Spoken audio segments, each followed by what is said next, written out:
Welcome to another episode of Away and Abroad.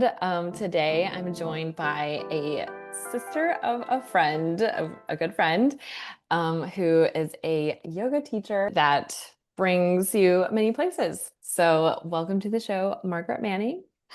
Thank you so much. It's amazing to be here. Awesome. Well, let's just start with where are you from and where do you live currently? So I am from a suburb of Milwaukee called Franklin, but when somebody asks me where I'm from, I say Milwaukee. And right now I live in a Chicago suburb. Same Okay. thing. If I'm abroad and somebody asks me where I'm from, I say Chicago. Totally. Yeah, the next biggest landmark. And how did you discover yoga and travel and like how did that become like an overlap in your life? So I started traveling when I was like a teenager. When I was 19 was the first time I left. I went to Canada with a friend and I just got this like taste of travel. Canada, we went to Toronto, so it was like pretty easy. We stayed in a hostel. That was my first time staying in a hostel, my first time seeing foreign currency. It just seems like everything was like, oh my God, this is so cool. But it was like also very accessible for a 19-year-old young woman. Hmm. Totally. And then I also got into yoga right around that time. And I had no idea that these things would one day come together. And it's really only just started happening in the past couple years that I've been able to meld the two. But really, teaching in general. So I was also a school teacher for a while. So that was something that took me abroad for some years as well.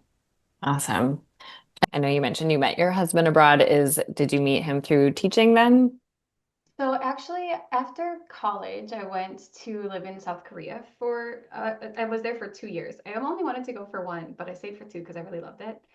And then that opened up this pathway. I was already on the other side of the world. I'd always wanted to go to Australia. So I was like, I'm just going to book a one-way flight to Australia.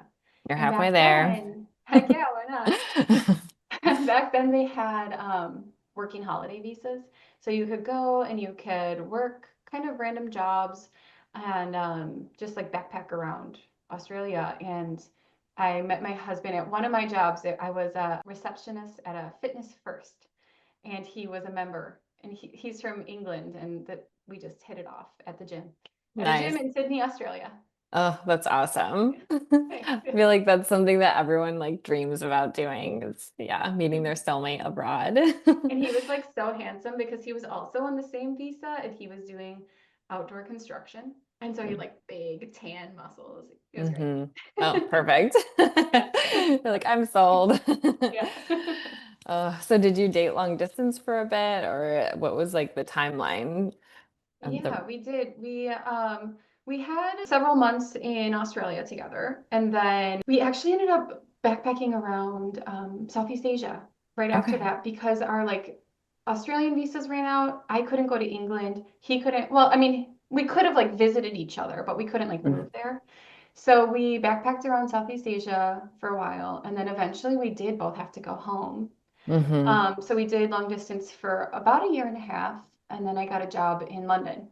Perfect. So I was able to, that was through school teaching. I was a special education teacher. So I got a job at an international school in London. And yeah, we were able to move in together in London and yeah, got married Wow. a couple years after that. Oh my gosh, that's so cool. And then, so since then you moved back to the States, and then have like started a family. That's right. We moved to Chicago in 2017. And we have now two boys. I have a Okay. 6-year-old and a 3-year-old. Nice. And Yeah. how often are you able to like bring them around and like show them different places? They've both been on airplanes a lot. We've taken them to England and Portugal, and like we did take Henry to California when he was a baby. We really want them to feel like they're half English. Hmm. So we want to get them to England as often as possible. We went to Portugal last year and met Matt's family. Going to Portugal for England, I make this comparison. I don't know if the English would, but it's kind of like going to Florida. It's the same Okay. amount of miles south. Hmm. A lot of people head there for their vacation. It's really Hmm. beautiful and sunny and relaxing. So going to Portugal with the English people is like still like I feel like they're still getting the English culture. Right. But I never want them to go to England and be like that feeling that I had in Canada. I want Hmm. them to just think of it as like their second home. I don't want them to be Yeah. like, what is this funny money? Right. Just to be normal. Yeah, exactly. Hmm. And my like dream would be that we could take them to England um like once a year and then Hmm. maybe even if it's just like a weekend trip over to like Germany or they could see Europe in that way. Right. Totally. It's a good Yeah. landing point. Right. Exactly. I love that that you mentioned even a weekend trip abroad because sometimes people think that they need so much time to spend in one place. And of course, that's ideal, but not everyone can take that time away from work or responsibilities. That's right. So yeah, I love that you just go even for any time that you can. I'm going to England by myself next weekend.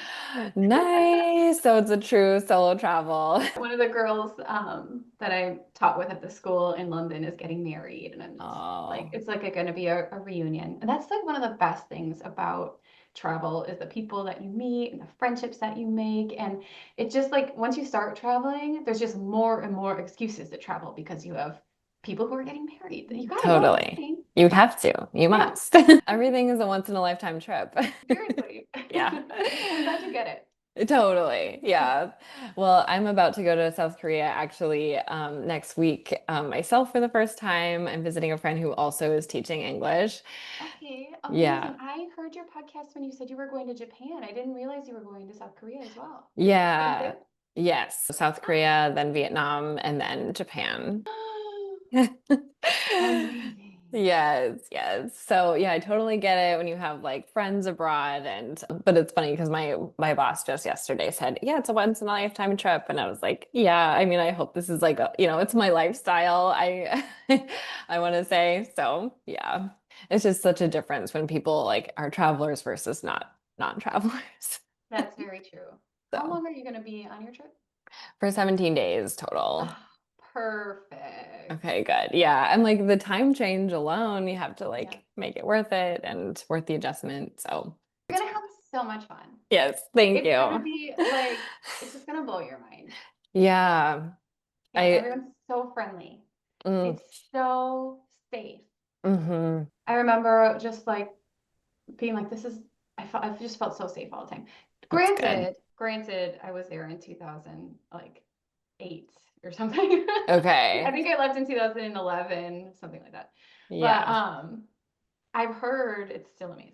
Yeah. I keep seeing TikToks that are like the worst part about going to Japan is leaving or just Asia in general. But yeah, it'll be awesome. Do you miss when you've lived so many places, like do you miss any particular one like over the other? Well, I mean, I really do miss the freedom of my youth, I suppose.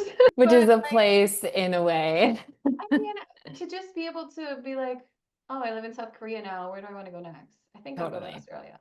Like, you can't Totally. really do that.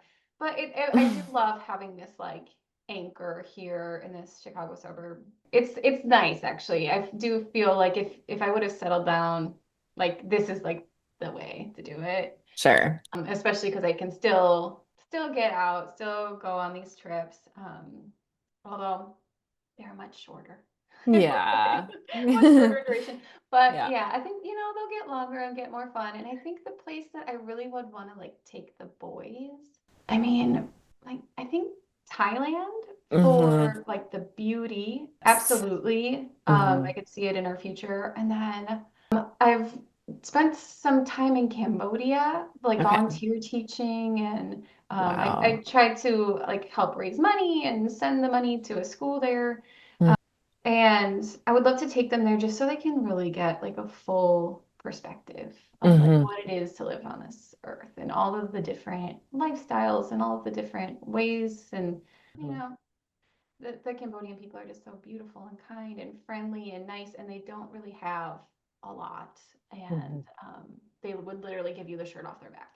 Sure. So Totally. I just think it would be nice to return there and take them with when they're Yeah. older. Yeah. Yeah. Totally. No, that's awesome.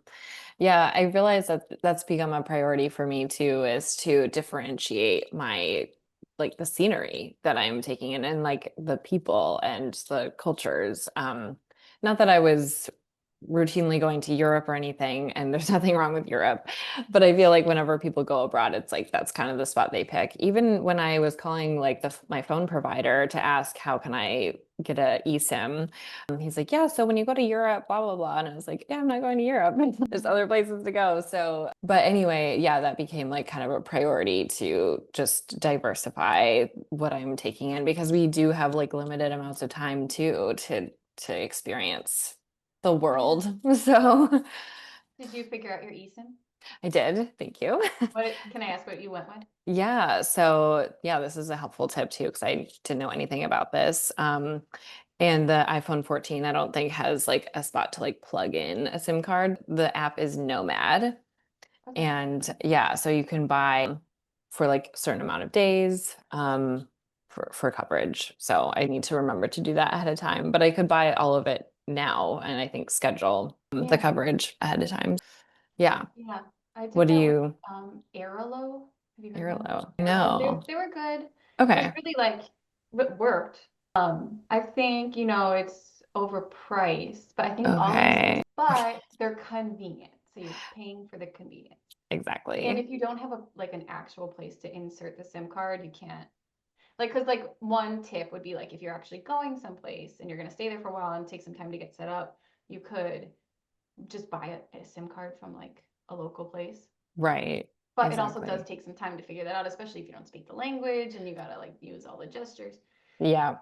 And you need your data to be able to translate, Yeah. So yeah, it's a loop. Well, I wanted to ask you as well, how often do you travel for yoga and how do you establish like locations to do that, to teach?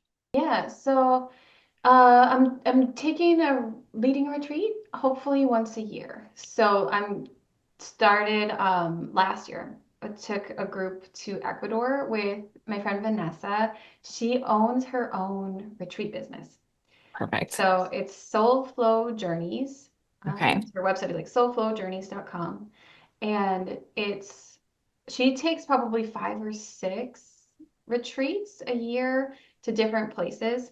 And she teams up with she's also a yoga teacher. So she teams up with different yoga teachers that have like kind of different crews. And she takes them and their crews around. So Nice. she is actually, I went to middle school, high school, and college with her, and we taught in South Korea. So we were like Oh, besties, still are besties for, years and years and years. But when I started teaching in international schools, I had met my husband, and when she started, she had met her husband. And so like I wow. was in London and she was in South America. Oh my gosh. Yeah, so she was all over South America, pretty good at Spanish. She's Hmm. done like a lot of the countries there, and she's just like really comfortable there. So last year it was Ecuador, and then this year we're going to Peru and Machu Picchu. We're going in April. Wow. Oh my gosh, that's incredible. I love that you have like parallel lines too, where you can Isn't that like fun? relate in such a specific way. Yeah. That's so special. Do you feel fluent in any particular language? No, I actually did get really good at Korean when I was there because I was there Good. for 2 years, and did you know that it's an alphabet? It's not, what do I want to say? Like characters? Is that the right word? Like Chinese Okay. characters? Hmm. It's not that. It's not like, 5,000 symbols. It's Hmm. 24 consonants and 6 vowels. And you Okay. put them they're just like put together in syllable blocks. And you Hmm. can learn how to read it in like an afternoon. Oh, Yeah. perfect. Yeah. And then like once you learn how to read it, it's like all around you and you start like I remember looking at a menu and it was like ba da wa I za Budweiser Budweiser Oh my gosh. Budweiser. Oh, that's so interesting. Yeah. Okay, good to know. That's awesome. That feels a lot more approachable than maybe Chinese, for example. Yeah. How did you decide on South Korea to teach in? Well, it was the global financial crisis in 2008 was the year that I graduated from Like, college. time to get out. Yeah. Try a different economy. Right. And like Facebook was, a few years old at that point, and I had a friend from college who was there teaching. And I was like, what the heck? Like, what's like, how does this even work? And then I just like networked and figured out how to apply. It wasn't even like I wasn't purposely out there looking like I want to teach English abroad. Where can I go? I literally saw like, wow, that looks really cool. So I'm Mhm. gonna just do what that person's doing. Nice. Yeah, yeah. That's awesome. Yeah, I think that's the way to start too. It's just like don't overthink it. Pick somewhere and go. Has your friend been in South Korea for a while now? Yeah. I'm trying to remember. She was there for a couple years and then moved back to New York where we met and then moved back to Korea again. So I think the second wave has been maybe like 3 years. Oh wow. Yeah, so She's teaching combined English, right? 4 or 5. Yes. Mhm. Yeah, so it's been That's really great. interesting. Yeah, it's awesome to hear like how her experience has been and how a lot of teaching jobs offer housing, which can be a pro and a con if you need that provided, obviously, but then maybe you have less control and like everything's tied to your job now. I don't know if that was your experience. Yeah. So, and then like just hearing about the limitations of what a foreigner can do and just like that you'd never really be able to vote, I think, as you'd never be able to be a citizen because the culture is very homogenous. Even if you're born there, they don't like a lot of places don't have that. Wow. Which is like, I think, yeah, made me appreciate like the things that America does offer and hopefully continues to offer people who come here. So, yeah, but then also hearing about how easy healthcare is to Yeah. experience. And she's had to have a couple surgeries unexpectedly. And she's like, if I was in America, like it would be a completely different story financially. So, yeah. And then just like the beauty of, or like the beauty culture again can be a pro and a con of like the standards. And she's like, yeah, if people have an opinion about like your appearance, they'll just tell you. Will tell you. Yeah, and I'm like a medium build, medium height woman, and I remember like I couldn't find clothes there. Mhm. And then there was like Itaewon. Back then they called it the foreigner ghetto. I don't know what they call it now. But it was all like, US military, US school teachers, Sure. but actually school teachers from multiple different countries, but like Western countries. Hmm. And you would walk down the street and they would just shout at me and like, big size, come in here. We have your clothes for your big Really? size. Yeah. Oh my gosh. That's crazy. Yeah. Like, okay, thank you, I Yeah. guess. Wow. It's like, why do you gotta call me out like that? Oh Yeah, my exactly. gosh. Like I thank you. I do need clothes, but could have Yeah. been a Yeah, little yeah, for sure. nicer. Yeah, my friend is pretty like taller. I wouldn't even say she's a tall person particularly, but yeah, she also has trouble finding like shoe sizes and pant sizes that aren't like cropped. So, Yeah. yeah. Is there like any particular thing you miss about South Korea? Well, I mean, the lifestyle was pretty amazing. So I don't know what they're doing now, but back then, they fly you there, they give you a apartment, they pay you a regular teacher salary. You get like decent vacation. Well, I got decent vacation time. Like I think I got, you know, like way more vacation time than I would have gotten here as a young woman. Sure. So I was able to like go see other parts of Asia. And Mm-hmm. then they fed me lunch every day at my school. And that's how I That's got to like Korean food. It was like so traditional. Like a lot of the food that we have here in the US, it's excellent Korean food. And it's authentic. But a lot of the food that I was eating, it would be like, seafood soup and rice and mm-hmm. kimchi. Mm-hmm. And in the beginning, like it took me a few months to get used to it, but I was forced to eat it every day at lunch. And then I was like, Mm-hmm. I really like this. This is good. Mm-hmm. I had a lot of, you know, disposable income Mm-hmm. because a lot of my expenses were paid. That's So true. yeah, Mm-hmm. it was That's good good. to travel and also Yeah. like I couldn't, there was no clothes to buy. Yep, so that took that out of the equation. Yeah. Where else did you go in surrounding areas? Like, did you go to Vietnam as Actually, well? I've never been to Vietnam. Mm, okay. I have so when I started traveling, it was before smartphones. So I have an email that I've been emailing to myself since the dawn of time.